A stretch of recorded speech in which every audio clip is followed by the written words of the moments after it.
ലാലേട്ടനെന്നല്ല, Indian പ്രസിഡന്റോ പ്രധാനമന്ത്രി ആരും ആയിക്കോട്ടെ, നമ്മൾ പറഞ്ഞ വിഷയമോ നമ്മളെടുത്ത വിഷയവും ശരിയാണെന്ന് ഉറച്ച് നമ്മൾ വിശ്വസിക്കുന്നെങ്കിൽ അത് ഉറച്ച് നീ ഇന്നലെ അവർ കെട്ടിപ്പിടിച്ച് ചുമ്മാ എടുത്തെന്ന് പറഞ്ഞു, ഓപ്പൺ ആയിട്ട് പറ. എന്തിനാണ് അതിനകത്ത് കരയേണ്ടത്? ഈ ഒരു വിഷയത്തിൽ ഒന്നും ചോദിക്കൊന്നും വേണ്ട, ഡയറക്റ്റ് പുറത്താക്കണം. ഇത് ലൈവ് കണ്ട ആൾക്കാർക്ക് അറിയാം. ഇത് എപ്പിസോഡിൽ ഇനി എങ്ങനെ വരുന്നതെന്ന് അറിയത്തില്ല. ലൈവ് കണ്ട ആൾക്കാർക്ക് അറിയാം. ബിഗ് ബോസ് മലയാളം സീസൺ 7 ലൈവിൽ നടന്നിട്ടുള്ള കുറച്ച് കാര്യങ്ങളെ പറ്റിയിട്ടാണ് ഞാൻ സംസാരിക്കുന്നത്.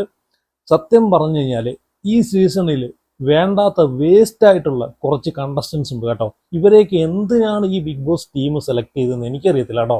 സത്യം പറഞ്ഞാൽ ഈ വേസ്റ്റ് ടീമിനെ സെലക്ട് ചെയ്യുന്നതിനേക്കാളും നല്ലത് ഞങ്ങളെപ്പോലത്തുള്ള ആൾക്കാരെയൊക്കെ സെലക്ട് ചെയ്താൽ ഇതിനേക്കാളും നല്ല രീതിയിൽ അവിടെ ഗെയിം കളിച്ച് കാണിച്ചു കൊടുത്തേനെ. എന്തുവാടെ വേസ്റ്റ് കണ്ടസ്റ്റൻസ് എന്ന് പറഞ്ഞാൽ വെറും വേസ്റ്റ് കണ്ടസ്റ്റൻസ്. അവിടുത്തെ നല്ല കണ്ടസ്റ്റൻസ് എന്ന് പറഞ്ഞാൽ ഈ സീസണിൽ സെലക്ട് ചെയ്തിട്ടുള്ള ഏറ്റവും നല്ല കണ്ടസ്റ്റൻസ് എന്ന് പറഞ്ഞാൽ 1 അനുമോള്, 2 ഷാനവാസ്, 3 അനീഷ്. ഷാനവാസ് നല്ല രീതിയിൽ ഗെയിം കളിച്ച് മുമ്പോട്ട് വരുമായിരുന്നു. പക്ഷേ ഇപ്പം അപ്പാനി ഔട്ടായതിനു ശേഷം അക്ബറിൻ്റെ കൂടെ ചെന്ന് ഗ്രൂപ്പിൽ ചെന്ന് ചാടിയിട്ടുണ്ട്. പക്ഷെ അതൊക്കെ പുള്ളിക്കാരൻ ചിന്തിച്ച് മാറ്റിയെടുത്ത് കൊണ്ടുവന്നു കഴിഞ്ഞാൽ പുള്ളിക്കാരൻ ഓക്കെ ആവും. അനീഷ്, ഷാനവാസ്, അനുമോള് ഇവരൊക്കെയാണ് ഈ സീസണിൽ ഇച്ചിരിയെങ്കിലും ഗെയിം കളിക്കുന്ന ആൾക്കാർ. അതിൽ ഏറ്റവും ബെറ്റർ അനുമോളാണ്. അപ്പം ഈ സീസണിലെ ബാക്കിയുള്ള കണ്ടസ്റ്റൻസ് എല്ലാം വെറും വേസ്റ്റ്. ഇപ്പം വൈൽഡ് കാർഡിൽ കയറി വന്ന മസ്താനി എന്തുവാടേ മസ്താനി കാണിച്ചു കൂട്ടുന്നത്? എനിക്ക് തോന്നുന്നു ഈ മസ്താനി കുറേ എന്തെങ്ങാണ്ടൊക്കെ അരച്ച് കലക്കി കുടിച്ചിട്ട് എന്തോ അവിടെ വന്ന് കാക്കിച്ച് തുപ്പി കാണിക്കാന്ന് പറഞ്ഞുള്ള രീതിയിലാണ് ഇപ്പം വന്നേക്കുന്നത്. പക്ഷേ പുള്ളിക്കാരി അവിടെ കാണിക്കുന്നതെല്ലാം അങ്ങേയറ്റത്തെ വെറുപ്പീരാണ്. ഇന്ന് ലൈവില് ഒരു ക്യാരറ്റ് എടുത്ത് കഴിച്ചതിൻ്റെ പേരിൽ അനുമോളെ എല്ലാവരും കൂടി ഇട്ട് ക്രൂശിക്കുന്ന ഒരു വീഡിയോ നമ്മളിന്ന് ലൈവിൽ കണ്ടായിരുന്നു, ഒരു സീൻ കണ്ടായിരുന്നു അല്ലേ? അതിനകത്ത് എല്ലാവരും, അപ്പോൾ അക്ബറും അനുമോളും അതിനെ പറ്റിയിട്ട് അക്ബർ ചോദിക്കുന്നു, അനുമോളും അക്ബറും സംസാരിച്ചുകൊണ്ടിരിക്കുന്ന ഇടയ്ക്ക് ഈ ആര്യൻ, ഇവനെ സത്യം പറഞ്ഞാൽ ഈ ആര്യനെയൊക്കെ എടുത്ത് കളയേണ്ട സമയം കഴിഞ്ഞ്. വെറും വേസ്റ്റ് അട്ടർ വേസ്റ്റ് എന്ന് വേണമെങ്കിൽ പറയാം കേട്ടോ. വേസ്റ്റ് ആയിട്ടുള്ളൊരു കണ്ടസ്റ്റൻസ് ആണ് ഈ ആര്യൻ. ഈ അളിയൻ അവിടെ നിന്ന് മസ്താനിയെ വിളിച്ചിട്ട് എന്നെ വന്ന് തള്ളാൻ. എന്തിനാണെന്നറിയോ? അനുമോളെ പുറത്തു പോയി ഇടിക്കാൻ. നാണമുണ്ടോടെ, ഉളുപ്പുണ്ടോടെ, എന്തുവാടെ ഇതൊക്കെ? എന്നിട്ട് അവൻ്റെ കയ്യിൽ ക്ലാസ്സുമുള്ള ഒരുപ്പുണ്ട് ഈ ആര്യൻ്റെയിൽ. മസ്താനി പുറമേ നിന്ന് വന്ന് ആര്യനെ പിടിച്ചു തള്ളുന്നു. ഈ ആര്യൻ നേരെ ചെന്ന് അനുമോളെ ചെന്ന് ഇടിക്കുന്നു കേട്ടോ. ഇത് സത്യം പറഞ്ഞൊരു ഫിസിക്കൽ അസാൾട്ട് എന്ന് വേണമെങ്കിൽ പറയാം, ഫിസിക്കൽ അസാൾട്ട് എന്നും പറയാം, അതിൻ്റെ കൂടെ വേറെ കുറച്ച് കാര്യങ്ങളും പറയാം. ഞരമ്പ് രോഗം എന്ന് വേണമെങ്കിലും പറയാം. എനിക്ക് അങ്ങനെ അത് കാണുമ്പോൾ അങ്ങനെയാണ് തോന്നുന്നത്. ലൈവിൽ നമുക്ക് നല്ല രീതിയിൽ ആ ഒരു സീൻ ഉണ്ടല്ലോ, ഒന്നും കൂടെ ഒന്ന് റിപ്ലൈ ചെയ്ത് നോക്കുമ്പോഴത്തേക്ക് മനസ്സിലാവും. ഇത് മനഃപൂർവ്വം ഉണ്ടല്ലോ, മനഃപൂർവ്വം ഫിസിക്കൽ അസാൾട്ട് എന്നല്ല, വെറും ഞരമ്പെന്ന് വേണമെങ്കിൽ പറയാം. ഈ ആര്യനെ ഇവൻ ചെന്ന് ഇടിക്കുന്നു. അനുമോളെ ഇടിച്ചിട്ട് ഇവൻ്റെ ഗ്ലാസ്സിൽ ഇരുന്ന വെള്ളവും ചപ്പും എല്ലാം കൂടെ അനുമോളെ പുറത്ത് വീഴുന്നു. ആ ഇടിയിൽ ഈ ഗ്ലാസ് പൊട്ടയോ അല്ലെങ്കിൽ എന്തെങ്കിലും ഇഞ്ചുറി എന്തെങ്കിലും ഉണ്ടായിട്ടുണ്ടായിരുന്നെങ്കിൽ എന്ത് ചെയ്തേനെ? എന്ത് ചെയ്ത്? ലാലേട്ടൻ ഉറപ്പായിട്ട് ചോദിക്കണം, ചോദിച്ചേ പറ്റൂ. ഇത് നേരെ മറിച്ച് അനുമോളെ കയ്യിൽ നിന്നാണ് ഇങ്ങനെ അബദ്ധത്തിൽ ഇങ്ങനെ കാണാൻ സംഭവിച്ചായിരുന്നെങ്കിൽ എന്ത് ചെയ്തേനെ? ഈ ആര്യനൊക്കെ അവിടെ കിടന്ന് ഷോ ഓഫ് ഇറക്കിയേനെ. എന്തോ ഒരു പട്ടി ഷോ ഓഫ് ഇറക്കിയേനെ അല്ലേ? സത്യം പറഞ്ഞാൽ ഈ കൊച്ചിനെ എല്ലാവരും കൂടെ പുറകെ നടന്ന് ക്രൂശിച്ച് അങ്ങേയറ്റം ബുള്ളിങ് ചെയ്തിട്ടും ഒരു കുഴപ്പമില്ല. ഇതുപോലുള്ള തെണ്ടിത്തരങ്ങൾ കാണിക്കുന്നതിനൊന്നും അവിടെ ഹൗസിലുള്ള ഒരാൾക്കും ചോദിക്കുകയും വേണ്ട, പറയുകയും വേണ്ട. അവിടെ ഉള്ളവരെന്തോ വലിയ സംഭവമാണ്. അനുമോൾ എന്തെങ്കിലും ചെറിയ പുള്ളിക്കാരിയുടെ കയ്യിൽ നിന്ന് എന്തെങ്കിലും ചെറുതായിട്ട് ഇപ്പോൾ ക്യാരറ്റ് എടുത്ത് കഴിച്ച സംഭവം തന്നെ. അവിടെ പലരും പല രീതിയിൽ കട്ടൻ ചായ ഇട്ട് കുടിക്കുന്നുണ്ട്, ചപ്പാത്തി ഉണ്ടായി കഴിക്കുന്നുണ്ട്. അപ്പോൾ ഇതിനകത്തൊന്നും ചോദിക്കാനില്ലേ? ഈ അനുമോളൊരു ക്യാരറ്റ് എടുത്ത് കഴിച്ചതാണ് അത്ര വലിയ സംഭവമായിട്ട് ചോദിക്കുക. അപ്പോൾ അതിന് ചോദിക്കാൻ എല്ലാവർക്കും നാവുണ്ട്, ഈ കാര്യത്തിന് ചോദിക്കാൻ നാവില്ല. അതുപോലെ തന്നെ ഇന്നലെ ബിഗ് ബോസ് കൊടുത്തൊരു ടാസ്കിനകത്ത് ഈ ആര്യൻ അനീഷിൻ്റെ തന്തയ്ക്ക് വിളിക്കുന്നുണ്ട്, അച്ഛന് വിളിക്കുന്നുണ്ട്. അവിടെ ബിഗ് ബോസ് കൊടുത്തൊരു ടാസ്ക്കാണ്. ആര്യൻ അതിനകത്ത് നായയും അതുപോലെ ഈ റെന ഫാത്തിമ ആനയുമാണ്. അപ്പം അവർ കയറി വന്ന് സ്റ്റേജിൽ വന്ന് പെർഫോം ചെയ്യാൻ പറയുന്ന സമയത്ത് അനീഷ് അവിടുന്ന് നായയും ആനയും വരട്ടെ എന്ന് പറയുന്ന സമയത്ത് ഈ ആര്യൻ എന്താണ് പറയുന്നത്? പക്ഷെ അത് ആരും കേട്ടിട്ടില്ല, അനീഷ് കേട്ടിട്ടില്ല. കേട്ടിട്ടുണ്ടെങ്കിൽ അനീഷ് നല്ല രീതിയിൽ കൊടുത്തേനെ. പക്ഷേ പ്രേക്ഷകർ കേട്ടു, ജനങ്ങൾ കേട്ടു. മൈക്കിൽ കൂടെ ചെറിയ രീതിയിൽ ഒന്ന് ഊതിയാലും മതി, മൈക്കിൽ കൂടെ ജനങ്ങൾക്ക് കേൾക്കാൻ പറ്റും.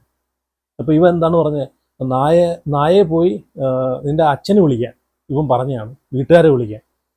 സത്യം പറഞ്ഞാൽ ഇതൊക്കെ ഉറപ്പായിട്ടും ലാലേട്ടൻ വരുന്ന വീക്കെൻഡ് എപ്പിസോഡിൽ ലാലേട്ടൻ വരുന്ന സമയത്ത് ഇതൊക്കെ ഉറപ്പായിട്ടും ചോദിക്കണം കേട്ടോ.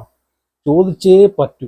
സത്യം പറഞ്ഞു കഴിഞ്ഞാൽ ഇത് ഫിസിക്കൽ അസാൾട്ട് തന്നെ. വേറെ ആരെങ്കിലും ചിലപ്പോൾ അനുമോള് ചിലപ്പോൾ ഇത് പുറത്തു കൊടുക്കുമായിരിക്കും, ഇത് ക്ഷമിച്ചു കൊടുക്കുമായിരിക്കും. വേറെ ആരെങ്കിലും ആയിരുന്നെങ്കിൽ, ഈ ഒരു സ്ഥാനത്ത് വേറെ ആരെങ്കിലും ആണെങ്കിൽ അനുമോളെ എപ്പോഴേ പുറത്താക്കിയാൽ. അനുമോക്ക് ക്ഷമിച്ചു കൊടുക്കുമായിരുന്നോ? ഇല്ല, ഒരു കാരണം വെച്ചാലും ക്ഷമിച്ചു കൊടുക്കത്തില്ല. ഇപ്പൊ റോബിന്റെ കേസ് തന്നെ, റോബിനെ എല്ലാവരും കൂടെ വളഞ്ഞിട്ട് ആക്രമിച്ച സമയത്തിന് ആ സമയത്ത് പുള്ളിക്കാരൻ പിടിച്ചൊന്ന് തള്ളി. ആ ഒരു വെപ്രാളത്തിൽ പുള്ളിക്കാരൻ പിടിച്ചൊന്ന് തള്ളി, അറിയാതെ പിടിച്ചൊന്ന് തള്ളിയാണ്. അതിനു വേണ്ടിയിട്ട് റോബിനെ എന്താ ചെയ്തത്? പുറത്താക്കി. ആ പുറത്താക്കണം എന്ന് പറഞ്ഞ്, ഫിസിക്കൽ അസാൾട്ട് ആണെന്ന് പറഞ്ഞ് വാശിയോട് റോബിനെ പുറത്താക്കി. സത്യം പറഞ്ഞാൽ ഈ ഒരു വിഷയത്തിൽ ഒന്നും ചോദിക്കുകയൊന്നും വേണ്ട, ഡയറക്റ്റ് പുറത്താക്കണം. ഇത് ലൈവ് കണ്ട ആൾക്കാർക്കറിയാം. ഇത് എപ്പിസോഡിൽ ഇനി എങ്ങനെ വരുന്നതെന്ന് അറിയത്തില്ല. ലൈവ് കണ്ട ആൾക്കാർക്കറിയാം അത് മനഃപൂർവ്വം ചെയ്തതാണ്. ഈ ജിസയിലും ആര്യനും സംസാരിക്കുന്ന പല ടൈമിൽ ലൈവിനകത്ത് ഞാൻ കണ്ടിട്ടുണ്ട്. പല ടൈമിൽ എനിക്ക് തോന്നുന്നു ഇവർ ഒരു ഊഞ്ഞാലിലൊക്കെ ഇരുന്ന് ആടിക്കൊണ്ടിരിക്കുന്ന ഒരു സമയത്ത് പോലും ഇവർ സംസാരിക്കുന്നുണ്ട്. ഞാൻ അനുവിനൊന്ന് കൊടുക്കുന്നുണ്ട്, അനുവിനെ കൊടുത്തിട്ട് ഞാൻ അറിയാതെ പറ്റിയതാണെന്ന് ഞാൻ പറയുന്നു. പല സമയത്ത് ഇവർ സംസാരിക്കുന്നതായിട്ട് ലൈവിൽ നമ്മൾ കണ്ടുകൊണ്ടിരിക്കുന്നതാണ് അല്ലേ. അപ്പൊ ഇത് മനഃപൂർവ്വം ഇത് ഗ്രഡ്ജ് വെച്ചിട്ട്, പേഴ്സണൽ ഗ്രഡ്ജ് വെച്ചിട്ടാണ് അവിടെ ഗെയിം കളിക്കുന്നത്. ഈ സീസണിൽ ഏതൊരു കണ്ടസ്റ്റൻസ് ആടെ നല്ല രീതിയിൽ പ്രേക്ഷകരെ മനസ്സറിഞ്ഞ് ഗെയിം കളിക്കുന്നത്? ആരുണ്ട് അവിടെ? പറ, ആരുണ്ട്? ഇത് അങ്ങോട്ടും ഇങ്ങോട്ടും തെറി വിളിയും ചീത്ത വിളിയും വായിൽ വരുന്നത് പറയക്കവും അച്ഛന് വിളിയും, ഇതൊക്കെയാണ് ഇവന്മാരെ ഈ ടീംസിന്റെ ഗെയിമുകൾ അല്ലേ.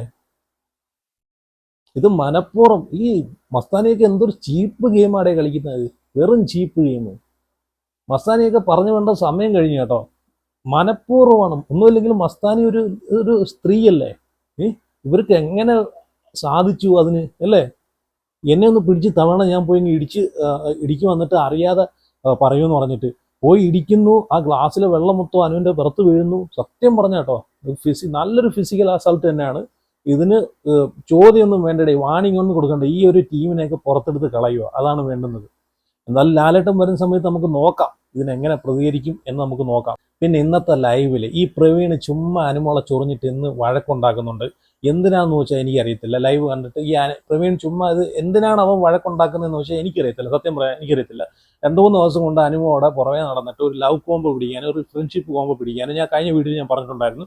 ഈ പ്രവീൺ നോക്കുന്നുണ്ട്. ഇന്ന് അനുമോളെടുത്ത് ആവശ്യമില്ലാതെ കടന്നിട്ട് വഴക്കുണ്ടാക്കുന്നത് അത് എന്തിനാന്ന് വെച്ചാൽ എനിക്കറിയത്തില്ല. എനിക്ക് തോന്നുന്നു ഇവനൊരു കോംബോ പിടിക്കാനുള്ള പരിപാടിയാണ് അവിടെ നോക്കിയത്. പക്ഷെ അനുമോളിട്ട് അതിന് നിന്ന് കൊടുക്കുന്നുമില്ല. അപ്പം അതിൻ്റെ ഒരു ഇതാണ് തീർക്കുന്നതെന്നാണ് എനിക്ക് തോന്നിയത്. എന്തായാലും ലൈവിനകത്ത് നിന്ന് അങ്ങോട്ടും ഇങ്ങോട്ടും പറഞ്ഞിട്ട് സംസാരമൊക്കെ ഉണ്ടായിരുന്നു. അപ്പോൾ അതിനെ പറ്റിയിട്ട് പ്രവീണിൻ്റെ കേസുമായിട്ട് ബന്ധപ്പെട്ട് നിങ്ങളെ അഭിപ്രായം ഉറപ്പായിട്ട് പറഞ്ഞു. എനിക്ക് തോന്നിയതാണോ, ഇനി എൻ്റെ മിസ്റ്റേക്ക് ആണോ, ഇനി എൻ്റെ ചിന്താഗതിയാണോ എന്ന് എനിക്കറിയത്തില്ല. നിങ്ങൾക്കും അങ്ങനെ ആർക്കെങ്കിലും തോന്നിയിട്ടുണ്ടോ എന്ന് കമൻറ്റ് ചെയ്യണേ. ആവശ്യമില്ലാതെ കിടന്നിട്ട് അങ്ങോട്ട് വഴക്കിന് പോകുന്നുണ്ടേ. പിന്നെ ഈ ആര്യൻ്റെ വിഷയം ഉണ്ടല്ലോ, ആര്യൻ്റെയും ജിസേലിൻ്റെയും അതുപോലെ ഉമ്മ കൊടുത്തെന്ന് പറഞ്ഞിട്ടുള്ള വിഷയം ഉണ്ടല്ലോ, അതിനെ പറ്റിയിട്ട് അഖിൽമാരാർ ഒരു കാര്യം പറയുന്നുണ്ട്. അത് നോട്ട് ചെയ്യേണ്ട ഒരു കാര്യം കേട്ടോ. അത് ഞാനിവിടെ വെക്കാം, എന്നിട്ട് ഞാൻ അഭിപ്രായം പറയാം. ആരും വിചാരിക്കും ഞാൻ ലാലേട്ടനോട് ഇങ്ങനെയൊക്കെ കാണിക്കണം എങ്കിലും ഞാൻ ഭയങ്കര ഹീറോ ആവത്തുള്ളൂ. കാര്യം അഖിൽമാരാർ ഒരു സീസണിൽ മറ്റേ ബാഡ്ജ് എടുത്ത് ലാലേട്ടൻ എറിഞ്ഞിട്ട് പോയപ്പോൾ പുള്ളി ഭയങ്കര ഹീറോ ആയി. ഞാൻ എറിഞ്ഞിട്ട് പോയത് സാഗറിനോട് എല്ലാവരോടും മാപ്പ് പറഞ്ഞിട്ടും ഒറ്റയ്ക്ക് മാപ്പ് പറയണമെന്ന് പറഞ്ഞപ്പോൾ ഞാൻ മാപ്പ് പറയില്ല എൻ്റെ സ്റ്റാൻഡായിട്ട് എടുത്ത് നിന്നപ്പം അത് പറഞ്ഞെങ്കിലേ ബാഡ്ജ് കിട്ടൂ എന്ന് പറഞ്ഞതുകൊണ്ട് മാത്രം. പക്ഷേ അതേസമയം അത് ശരി അവൻ ഞാൻ കണ്ടോണ്ടിരിക്കല്ലേ, അവർ പറയും അതിന് അയാളെന്തിന് മാപ്പ് പറയണം, അയാളെന്തിന് മാപ്പ് പറയണം, അയാളാണ് ശരി. ഞാൻ പറയുന്നത് അഖിലിനെ അല്ല അവിടെ സപ്പോർട്ട് ചെയ്യുന്നത്. ഞാൻ എടുത്ത നിലപാടിൽ ആ ശരികളെയാണ് സപ്പോർട്ട് ചെയ്യുന്നത്. ആ ശരിക്കാണ് കൈ കിട്ടുന്നത്. ഇത് ആരും തെറ്റ് ചെയ്തിട്ട് ലാലേട്ടനോട് എതിർത്ത് കഴിഞ്ഞാൽ നാട്ടുകാർ അവനെ എടുത്ത് കൊടുക്കും. കാരണം അവൻ അല്ലെങ്കിൽ നമ്മൾ എന്ത് വേണം, ലാലേട്ടനെന്നല്ല ഇന്ത്യൻ പ്രസിഡന്റോ പ്രധാനമന്ത്രി ആരും ആയിക്കോട്ടെ, നമ്മൾ പറഞ്ഞ വിഷയമോ നമ്മളെടുത്ത വിഷയവും ശരിയാണെന്ന് ഉറച്ച് നമ്മൾ വിശ്വസിക്കുന്നെങ്കിൽ അത് ഉറച്ച് നീ. ഇന്നലെ അവർ കെട്ടിപ്പിടിച്ച് ചുമ്മാ എടുത്തെന്ന് പറഞ്ഞു, ഓപ്പണായിട്ട് എന്ന് പറ. എന്തിനാണ് അതിനകത്ത് കരയേണ്ട കാര്യം? രാജ്യം പോയി കരഞ്ഞെന്ന് പറഞ്ഞു ഇന്ന് രാവിലെ ഞാൻ ഇറങ്ങിയപ്പോൾ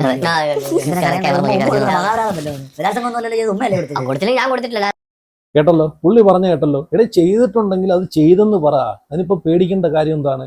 ഞാൻ ചെയ്തിട്ടുണ്ടെങ്കിൽ ചെയ്യുന്ന പറ. അല്ലാതെ ക്യാമറയുടെ മുമ്പിൽ പോയി ഈ വിഷയവുമായിട്ട് ബന്ധപ്പെട്ട് നമ്മൾ കണ്ടതാണ് ആരും ക്യാമറയുടെ മുമ്പിൽ പോയി കിടന്നിട്ട് മോങ്ങുന്നത്.